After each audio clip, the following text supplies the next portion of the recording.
All eyes are hooked on recent Israel-Iran tensions, but almost everyone is getting one thing wrong here. That is Israel's real intention.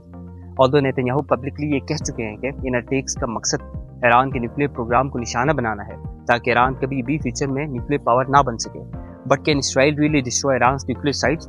Ahad Barak, former Prime Minister of Israel, 1999 में कह चुके हैं कि ईरानी nuclear जो plants है या sites हैं वो जोन ऑफ इम्यूनिटी में दाखिल हो चुके हैं, जिसका मतलब है कि they are already deep underground and protected from all kind of military strikes.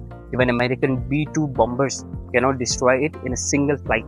But क्या करें, Netanyahu is obsessed with the idea of destroying nations after Nations.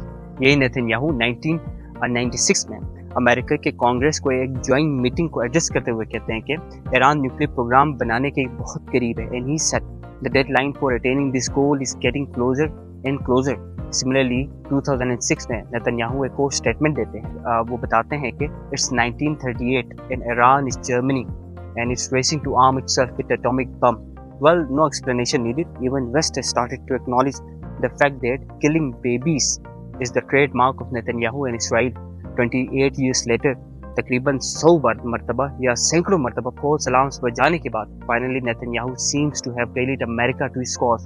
It seems कि ट्रम्प ने नेतन्याहू को ग्रीन लाइट दे दी है. But the green light for what? Well, Israel और US का agenda Iran nuclear programme नहीं बल्कि regime change है. And this is not just a rhetorical statement, बल्कि इसराइल के मल्टी लेयर्ड अटैक स्ट्रेटजी का यही लॉजिकल कंक्लूजन निकलता है. इसराइल के करंट अटैक्स में बहुत क्लियर और स्ट्रेटेजिकली सिग्निफिकेंट ट्रेंड्स सामने आ रहे हैं. नंबर 1, इसराइल एक्टिवली ईरान के मिसाइल लॉन्चिंग साइट्स को टारगेट कर रहा है ताकि फ्यूचर में इसराइली स्ट्राइक्स के दौरान ईरान उनको इंटरसेप्ट ना कर सके. सबसे इंटरेस्टिंग बात यह है कि इसराइल ने इन मिसाइल साइट्स को ईरान के अंदर से ही निशाना बनाया है. यस, मोसाद ने सीक्रेटली तेहरान के करीब ड्रोन लॉन्च साइट्स इस्टेब्लिश की हुई हैं, जो ईरान की इंटेलिजेंस फेलियर का मुंह बोलता सबूत है. नंबर 2, इसराइल अब ईरान की गैस और ऑयल इंफ्रास्ट्रक्चर को निशाना बना रहा है.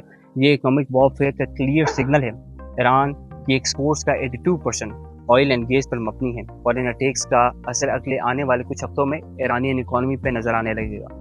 नंबर 3, अब इसराइल ने सिविलियन पॉपुलेशन सेंटर्स को टारगेट करना शुरू कर दिया है, जो साइकोलॉजिकल प्रेशर और इंटरनल अनरेस्ट क्रिएट करने की स्ट्रेटजी का हिस्सा लगता है. नंबर 4, इसराइल की ह्यूमन इंटेलिजेंस एक्स्ट्राऑर्डिनरी है. जिस तरह मोसाद ने ईरान के अंदर नॉट जस्ट सर्वेलेंस बल्कि active drone missile site launch establish की हुई है और जिस प्रिसीशन से ईरानियन लीडरशिप को टारगेट किया जा रहा है, ये सब इस बात की तरफ इशारा करता है कि मोसाद शायद एक इंटरनल आर्म्ड अपोजिशन भी तैयार कर चुका हो जो फाइनेंसिस और वेपन सपोर्ट के साथ रिजीम चेंज के लिए एक्टिव हो जाए.